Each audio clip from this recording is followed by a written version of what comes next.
அனைவருக்கும் அன்பின் வாழ்த்துக்கள். இன்னைக்கு நம்ம பார்க்க போகிற லிட்டில் ஃபேக்ட் ஒரு நாள். ஸோ இந்த ஒரு நாள் எங்கே கூறப்பட்டுள்ள ஒரு நாள் அப்படின்னு பார்த்தோம்னா, ஆதியாகமம் முதல் அதிகாரத்தில் கூறப்பட்டுள்ள ஒரு நாள். அதை குறித்து பார்க்கலாம் நாம. ஸோ நம்ம வாசிக்கலாம். ஆதியாகமம் 1ஆம் அதிகாரம் 1ஆம் வசனம். ஆதியிலே தேவன் வானத்தையும் பூமியையும் சிருஷ்டித்தார். ஸோ இங்கே என்ன பார்க்குறோன்னா, ஒரு ஆதியில் தேவன் வானத்தையும் பூமியும் சிருஷ்டித்து விட்டார் அப்படின்னு பார்க்குறோம். ஸோ சிருஷ்டிப்பின் காரியம் ஒரே வசனத்தில் முடிஞ்சிருச்சு. ஸோ ஆனால் இங்கே இன்னொன்று நம்ம என்ன பார்க்கலாம் அப்படின்னா, இங்கே ஆதியிலே அப்படின்னு இருக்கு இல்லைங்களா. ஸோ இந்த ஆதி, இந்த பிகினிங்க்கு ஒரு டெஃபினட் பீரியட் வந்து கிடையாது. எப்படி சொல்லலாம் அப்படின்னா, ஒருவேளை இந்த வருஷம் ஆரம்பித்ததுலேருந்து அப்படின்னு நான் சொல்கிறேன்னா, அது 2025 ஜனவரி 1ஆம் தேதியை குறிக்கும் அப்படின்னு சொல்லலாம். இல்லை எனக்கு ஸ்கூல் ஆரம்பித்ததுலேருந்தே அப்படின்னு நம்ம சொல்கிறோன்னா, அது இந்த அகாடமிக் இயர் ஆரம்பித்த அந்த ஆரம்பத்திலிருந்து அந்த ஆரம்பத்தை குறிப்பதாகவும் இருக்கும்.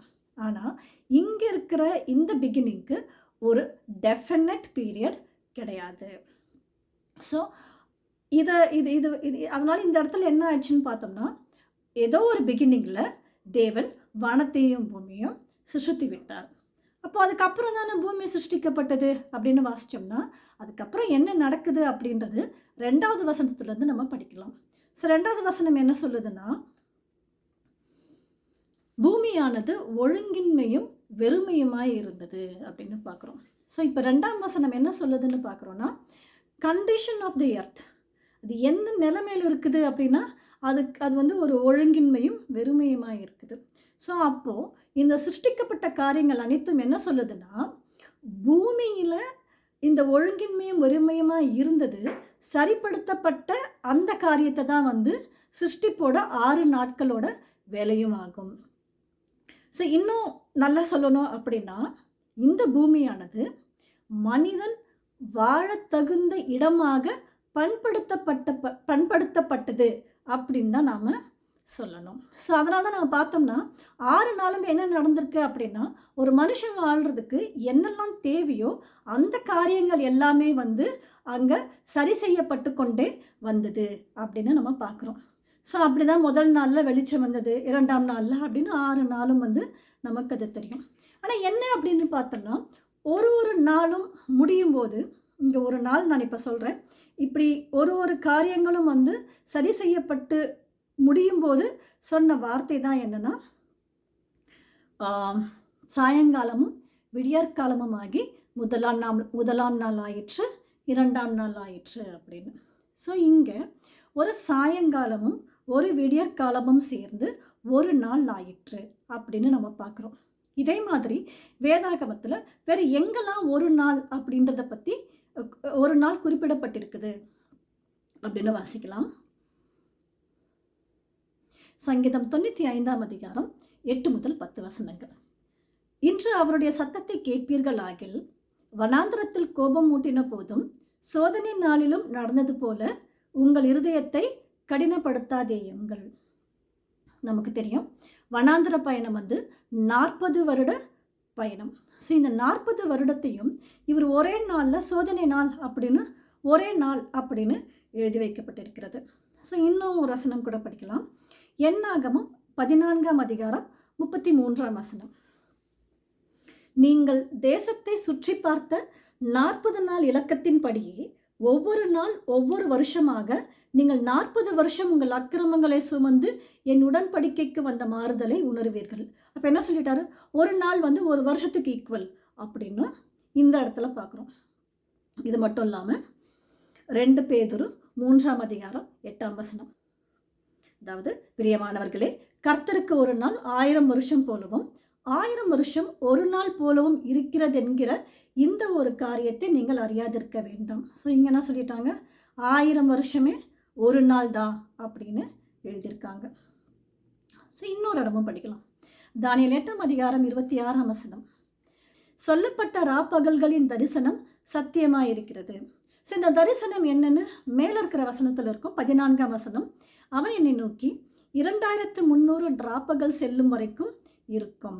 அப்போது கீழே நம்ம பார்க்குறோம், 2300 நாளையும் இங்கே வந்து ராப்பகல்களின் தரிசனம் அப்படின்னு ஏதோ ராப்பகல்கள் ப்ளூரலில் கொடுத்த மாதிரி இருக்கு இல்லைங்களா, இங்கிலீஷில் படித்தோம்னா அந்த vision of the evening and the morning which was told is true.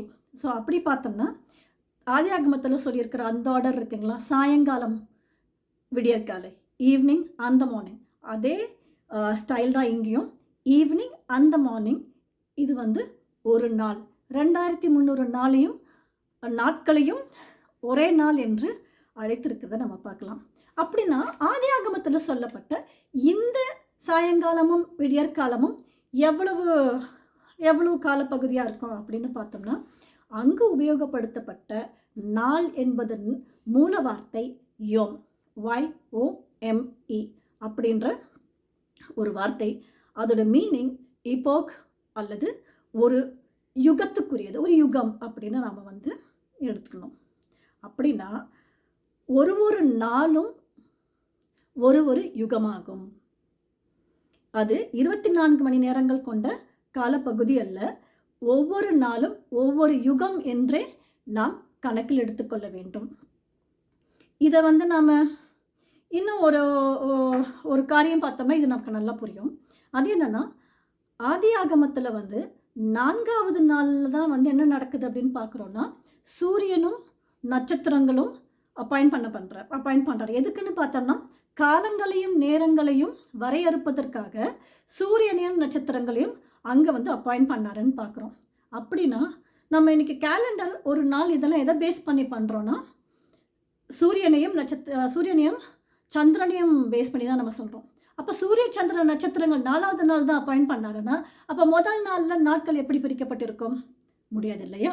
So அதனால் ஒரு நாளும் ஒரு யுகமாகும் என்பதே சரியான அர்த்தமாகும்.